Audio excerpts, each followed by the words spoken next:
విశాఖలో నిర్వహించేటువంటి సంక్రాంతి సంబరాలకు ఆంధ్ర యూనివర్సిటీ మైదానం వేదికైంది. ఒకసారి విజువల్స్లో మనం చూడొచ్చు. బీజేపీ ఎంపీ జీవీఎల్ నరసింహారావు స్వచ్ఛమైన పంచకట్టులో ఎడ్ల బండిపై ఆయన సవారీ చేస్తూ ఇక్కడ నిర్వహించేటువంటి కార్యక్రమాలన్నీ కూడా ఆయన వీక్షిస్తున్నటువంటి పరిస్థితి ఉంది. స్వచ్ఛమైన పల్లెటూరు సంక్రాంతి వాతావరణం ఉట్టిపడేలా ఇక్కడ ఏర్పాట్లన్నీ కూడా పెద్ద ఎత్తున చేసినటువంటి పరిస్థితి ఉంది. ఇక్కడ జరుగుతున్నటువంటి ఈ కళా సంస్కృతులకు సంబంధించినటువంటి కళా ప్రదర్శనలన్నీ కూడా వీక్షించేందుకు జీవీఎల్ ఎడ్ల బండిపై వినూత్నంగా సవారీ చేస్తూ ఇక్కడ జరిగేటువంటి ఈవెంట్స్ అన్నీ కూడా చూస్తున్నారు. సంక్రాంతి అంటే ఈస్ట్ గోదావరి వెస్ట్ గోదావరి మనకు సాధారణంగా గుర్తొస్తుంది. అలాంటి వాతావరణాన్ని విశాఖలో యూనివర్సిటీ గ్రౌండ్స్లో పెద్ద ఎత్తున పల్లెటూరు వాతావరణంలో 4 రోజుల పాటు సంక్రాంతి సంబరాలు నిర్వహించాలని ఆయన పెద్ద ఎత్తున విస్తృతమైనటువంటి ఏర్పాట్లు చేశారు. ఇక్కడికి వచ్చినటువంటి మహిళా మనులు ముగ్గుల పోటీల్లో పాల్గొని పెద్ద ఎత్తున నగదు బహుమతిని కూడా వారి కోసం ఏర్పాటు చేయడం జరిగింది. ముగ్గుల పోటీల్లో వారంతా ఇప్పటికే పాల్గొని అద్భుతమైనటువంటి ముగ్గులు కూడా వేసినటువంటి పరిస్థితి ఉంది. ఇక్కడ పెట్టినటువంటి సాంస్కృతిక కార్యక్రమాలను వీక్షించేందుకు ఎంపీ జీవీఎల్ నరసింహారావు ఎడ్ల బండిపై వెళ్తున్నటువంటి విజువల్స్ను మనం ఎక్స్క్లూజివ్గా చూడొచ్చు. ఎంపీ గారి డ్రెస్ కోడ్ను కూడా మనం చూడొచ్చు. సంక్రాంతిలో పల్లెటూరులో ఉండేటువంటి వ్యక్తులు ఎలా తయారవుతారో ఎంపీ కూడా అదేవిధంగా తయారయ్యి ఎడ్ల బండిపై సవారీ చేస్తూ ఇక్కడ ఉన్నటువంటి జరుగుతున్నటువంటి ఈవెంట్ అంతటినీ కూడా చూస్తున్నటువంటి పరిస్థితిని ఆర్టీవీ స్క్రీన్పై ఎక్స్క్లూజివ్గా చూడొచ్చు.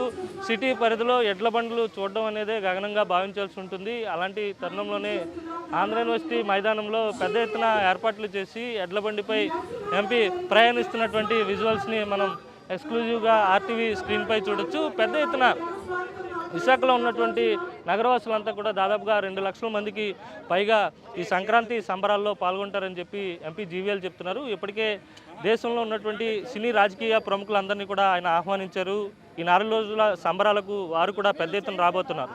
ఇటు సినీ పరిశ్రమకు సంబంధించినటువంటి కమిడియన్స్ కావచ్చు, అలాగే గాయకులు కూడా పెద్ద ఎత్తున రాబోతున్నారు. ఇక్కడ సాంస్కృతిక కార్యక్రమాలు నిర్వహించబోతున్నారు. అందుకు అనుగుణంగా ఏర్పాట్లు కూడా పెద్ద ఎత్తున చేసినటువంటి నేపథ్యంలోనే దేశవ్యాప్తంగా ఉన్నటువంటి 3 రాష్ట్రాల ముఖ్యమంత్రులను కూడా జీవీఎల్ ఆహ్వానించారు. వారు కూడా ఈ సంక్రాంతి సంబరాల్లో పాల్గొనబోతున్నారు. రేపు కేంద్ర న్యాయశాఖ మంత్రి కూడా ఇక్కడికి రాబోతూ ఉన్నారు.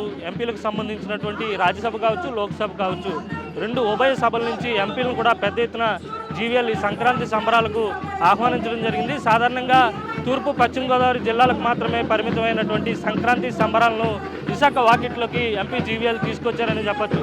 ఒకవైపు పులి వేషాలు, మరోవైపు హరిదాసు.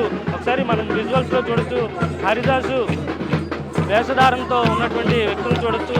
సాధారణంగా సంక్రాంతి అనగానే హరిదాసు గుర్తొస్తారు, అలాగే పులి వేషాలు గుర్తొస్తుంటాయి. మీరందరూ కూడా ప్రతి అంశాన్ని కూడా ఇక్కడ ప్రతి కళా పోషణను ఇక్కడ చూపిస్తొస్తారు. విజువల్లో మనం చూడొచ్చు. ఎంపీ జీవీఎల్ అత్యంత హుషారుగా ఉన్నటువంటి విజువల్స్ని ఆర్టీవీ స్క్రీన్పై ఎక్స్క్లూజివ్గా చూడొచ్చు. ఆయన ఈ 4 రోజుల పాటు ఇక్కడే ఉండబోతా ఉన్నారు. ఇక్కడే ఉండి ఈ సంక్రాంతి సంబరాల్లో ఆయన ఎంతో ఉత్సాహంగా పాల్గొనబోతూ ఉన్నారు. దానికి సంబంధించి ఏర్పాట్లన్నీ కూడా పూర్తి చేసినటువంటి పరిస్థితి ఉంది. ఇక్కడికి వచ్చిన వారంతా ఆనందంగా సుమారు 3-4 గంటల పాటు గడిపేందుకు ఆహ్లాదకరమైనటువంటి వాతావరణం నడుమ సాంస్కృతిక కార్యక్రమాలు కూడా ఏర్పాటు చేయడం జరిగింది. ఏదేమైనప్పటికీ కూడా సంక్రాంతి సంబరాలను విశాఖలో అంగరంగ వైభవంగా నిర్వహించేందుకు నగరవాసులంతా కూడా ఇక్కడికి వచ్చి ఆనందంగా ఉండేందుకు జీవీఎల్ అయితే మాత్రం విస్తృతమైన ఏర్పాట్లు చేశారనే చెప్పాలి. వీడియో జర్నలిస్ట్ అజిత్తో కలిసి అనిల్, ఆర్టీవీ, విశాఖ నుంచి.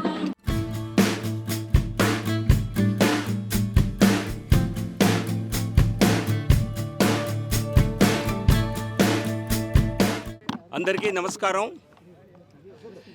ఈరోజు విశాఖపట్నంలోని ఆంధ్ర యూనివర్సిటీ ఇంజనీరింగ్ కాలేజ్ గ్రౌండ్స్లో 4 రోజుల పాటు సంక్రాంతి వేడుకల్ని జరుపుకోవటం కోసం మహా సంక్రాంతి సంబరాలు పేరుతో ఇక్కడ కార్యక్రమాన్ని నిర్వహించడం జరుగుతోంది. దీనికి నేను అధ్యక్షత వహించి ఇక్కడ ఏర్పాట్లన్నింటినీ కూడా పరిశీలించడం జరిగింది.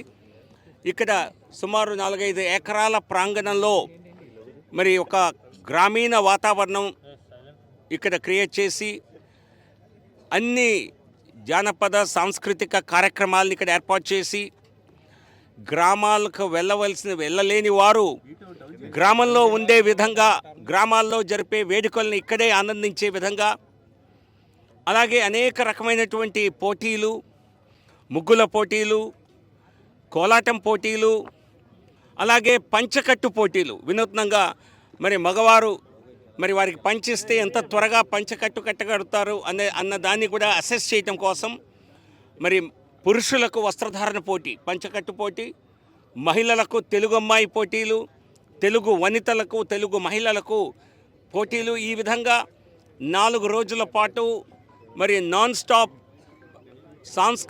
సాంస్కృతిక కార్యక్రమాలతో పాటుగా నాన్ స్టాప్ వినోదం ఇక్కడ దక్కనుంది. ఇందులో పార్టిసిపేట్ చేసే వారి అందరికీ కూడా పెద్ద ఎత్తున బహుమతులను కూడా ముందే అనౌన్స్ చేయడం జరిగింది. ముగ్గుల పోటీల్లో గెలిచిన వారికి మొదటి 2, 3 బహుమతులుగా 25,116, 10,116, 5,116 రూపాయల క్యాష్ ప్రైజ్తో పాటుగా వారందరికీ ఈ సర్టిఫికేట్ కూడా ఇవ్వటం జరుగుతుంది. గెలుపొందిన వారికి మరి సర్టిఫికేట్తో పాటుగా పార్టిసిపేట్ చేసిన వారందరికీ కూడా వండర్ బుక్ ఆఫ్ రికార్డ్స్, ఇది ప్రపంచ స్థాయిలో మరి ఒక సంస్థ, వారు దీన్ని మొత్తం పోటీలను కూడా పర్యవేక్షించే విధంగా వారిని కోరటం జరిగింది. దాదాపుగా మరి దీనిలో 1000కి పైగా పార్టిసిపెంట్స్ పాల్గొంటారని, పాల్గొన్న ప్రతి వారికి కూడా ఈ సర్టిఫికేట్ ఇవ్వటం జరుగుతుంది. దానిలో ఈ వండర్ బుక్ ఆఫ్ రికార్డ్స్లో పార్టిసిపేట్ చేసినట్టుగా వారికి గుర్తింపు ఇవ్వటం జరుగుతుంది. అలాగే కోలాటం పోటీల్లో గెలుపొందిన వారికి కూడా బహుమతులు, ఇంకా మరెన్నో మరి ఆనందభరితమైనటువంటి కార్యక్రమాలు చేపట్టడం జరుగుతోంది. ముఖ్యంగా మరి పట్టణ ప్రాంతంలో కూడా, విశాఖపట్టణంలో పల్లె వాతావరణాన్ని, పల్లె వాసనల్ని, పల్లె రుచుల్ని చూపించే విధంగా ఇక్కడ ఏర్పాట్లు చేయటం జరిగింది. ఇక్కడికి వచ్చిన ఎవరైనా కనీసం 3-4 గంటల పాటు మరి ఎటువంటి రుసుం చెల్లించకుండా, రూపాయి ఖర్చు లేకుండా 3-4 గంటల పాటు ఇక్కడ మంచి సాంస్కృతిక కార్యక్రమాలు చూసి వెళ్ళొచ్చు. ఖచ్చితంగా ఆంధ్ర యూనివర్సిటీ గ్రౌండ్స్ మేము చేసేటువంటి ప్రయత్నం మరి ఇది ఖచ్చితంగా ఇది 4 రోజుల పాటు విశాఖపట్నానికి కేర్ ఆఫ్ అడ్రస్గా మారుతుందన్న నమ్మకంతో పెద్ద ఎత్తున ఏర్పాట్లు చేయటం జరిగింది. రండి, అందరూ వచ్చి ఈ కార్యక్రమాల్లో పాల్గొనండి అని వారందరినీ కోరటం జరుగుతోంది. ఇంతేకాకుండా మనం చూసాం, ఈరోజు కూడా నేను కొన్ని మాల్స్కి వెళ్ళటం జరిగింది. విపరీతమైనటువంటి అక్కడ రష్ కనిపిస్తోంది. సో అందుకే ఇక్కడ స్టాల్స్ని కూడా, టెక్స్టైల్ స్టాల్స్ని, క్లాత్ నమ్మే విధంగా మరి బట్టల స్టాల్స్ని కూడా ఏర్పాటు చేయటం జరిగింది. ఇవన్నీ కూడా వీవర్స్కి డైరెక్ట్గా ఇవ్వటం జరిగింది. ఖాదీ, అలాగే చేనేత నేసేవారికి డైరెక్ట్గా ఇవన్నీ ఇవ్వటం జరిగింది, ఎటువంటి రుసుం తీసుకోకుండా. అలాగే ఫుడ్ స్టాల్స్ కూడా, ఇక్కడికి వచ్చిన వారు మరి ఏదన్నా భోజనం చేసి వెళ్ళాలంటే కొన్ని ఫుడ్ స్టాల్స్ని కూడా ఏర్పాటు చేయటం జరుగుతోంది. ఇది కాకుండా ఉచితంగా అక్షయ పాత్ర వారిచే ఏర్పాట్లు చేసి ఉచితమైనటువంటి ప్రసాదాల పంపిణీ కూడా మేము చేయటం జరుగుతోంది.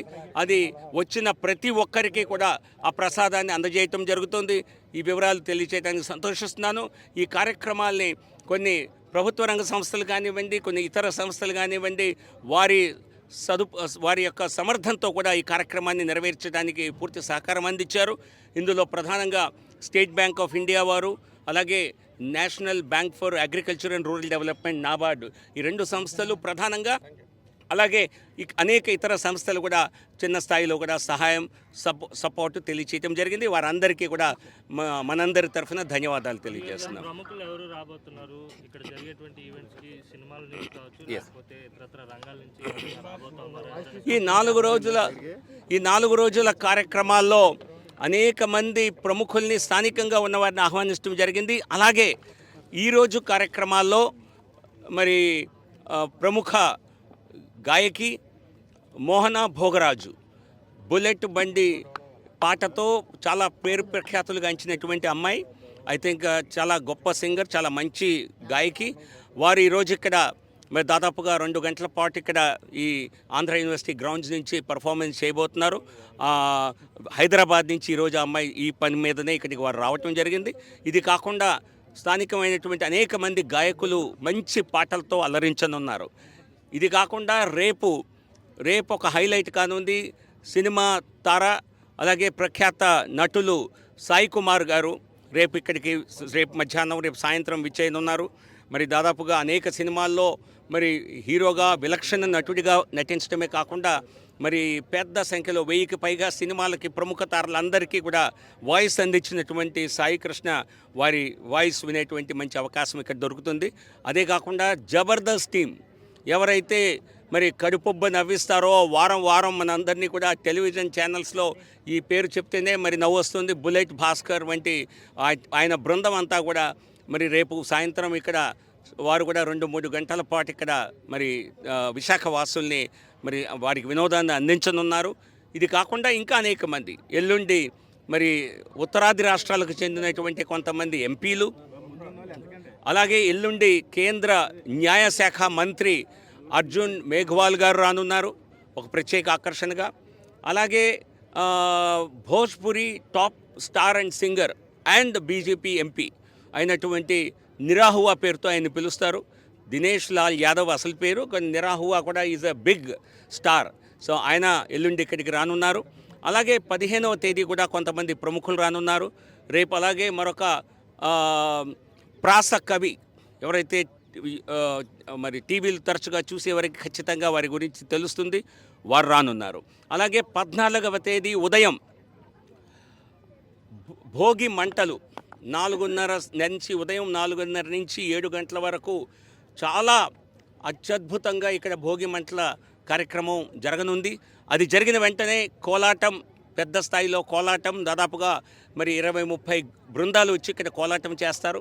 ఆ తరువాత వెంటనే ఎల్లుండి మధ్యాహ్నం 14వ తేదీ భోగి మధ్యాహ్నం 3:30 గంటల నుంచి 3 నుంచి 4:30 గంటల వరకు సుమారు 1000కి పైగా పిల్లలకు భోగి పండ్లు వారికి పోయాలని చెప్పి ఇక్కడ నిర్ణయించడం జరిగింది. ఈ సంప్రదాయం దాదాపుగా కొన్ని సంవత్సరాలుగా తగ్గిపోతూ ఉంది, కనుమరుగవుతూ ఉంది. సో ఆ సంప్రదాయాన్ని ఖచ్చితంగా పునరుద్ధరింపజేయాలనేటువంటి ఒక సంకల్పంతో సుమారు 1000 మంది పిల్లలకి భోగి పండ్లు ఇక్కడే పోయాలనేటువంటి ఒక నిర్ణయం చేయటం జరిగింది. ఇదే కాకుండా ఇంకా అనేకమైనటువంటి ఇక్కడ జనవరి 22 ప్రతిష్టాత్మకంగా ప్రధానమంత్రి నరేంద్ర మోదీ గారి చేతుల మీదుగా రామ మందిరంలో ప్రాణప్రతిష్ఠ జరగనుంది. సో అటువంటి శతాబ్దాల కలైనటువంటి రామ మందిర నిర్మాణాన్ని పురస్కరించుకొని ఇక్కడ కొన్ని ప్రత్యేక ఆకర్షణలు కూడా ఏర్పాటు చేయడం జరుగుతోంది. బయట మీరు చూసినట్లయితే ఎలివేషన్లో రామ మందిరానికి సంబంధించినటువంటి డిజైన్స్ని ఇక్కడ ఏర్పాటు చేయడం జరిగింది. అలాగే బొమ్మల కొలువు, శ్రీరాముని బొమ్మల కొలువు కూడా ఇక్కడ ఏర్పాటు చేయటం జరుగుతుంది రేపటికల్లా. దానిలో మరి పెద్ద సంఖ్యలో రాముడిపై ఉన్నటువంటి రాముడు, శ్రీరాముని తో ఉన్నటువంటి సీతారాముల ఏదైతే కొలువు ఉందో దాన్ని ఇక్కడ బొమ్మల కొలువుగా తీర్చిదిద్దేటువంటి ఏర్పాట్లు జరుగుతున్నాయి. సో విశాఖ వాసులు తప్పనిసరిగా వచ్చి చూసి ఆనందించేటువంటి ఒక కార్యక్రమం ఇది. అందరూ వచ్చి భాగస్వాములు కావాలని అందరినీ ప్రార్థిస్తూ నమస్కారం, జై హింద్.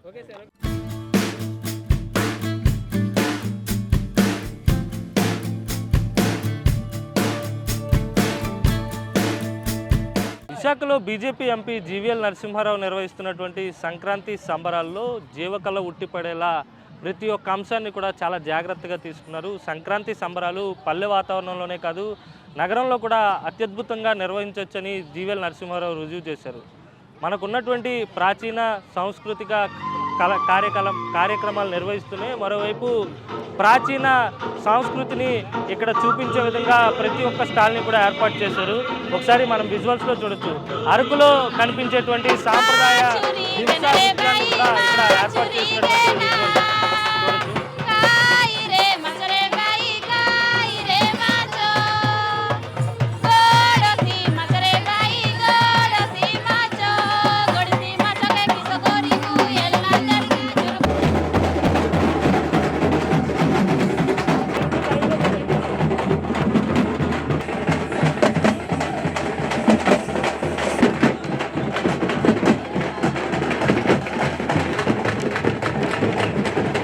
మరిన్ని వీడియోస్ కోసం ఛానల్ ని సబ్స్క్రైబ్ చేయండి. లేటెస్ట్ అప్డేట్స్ కోసం వాట్సాప్ ఛానల్ ని ఫాలో చేయండి. అండ్ లింక్ డిస్క్రిప్షన్ లో ఉంది.